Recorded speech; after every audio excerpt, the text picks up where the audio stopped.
भाजप नेत्या पंकजा मुंडे यांनी ऊसतोड मजुरांच्या महामंडळाच्या अध्यक्षपदाची मागणी केली आहे। पंकजा मुंडे सध्या राज्यातील भाजप आणि महायुतीच्या उमेदवारांचा प्रचार करतायत।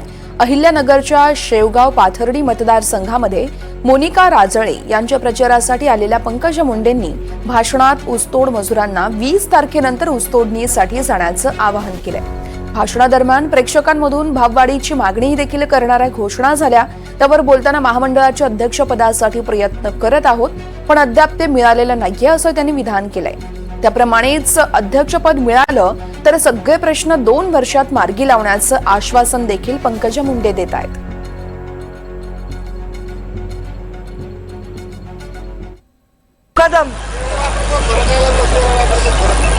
जाऊन 13 लाख रुपये फरक दिला। मला तर त्याचं काय झालं ते झालंच। हा मला माहिती रे बेटा। आता हे मुकादमांना विनंती आहे, माझी विनंती आहे, पुढच्या वेळी ठेवायचंच नाही आपण। पुढच्या कराराच्या आधी आता माझ्या हातात दिला नाही महामंडळ तर तुमचं पुन्हा कुणाच्या पायात पडायचं काम नाही।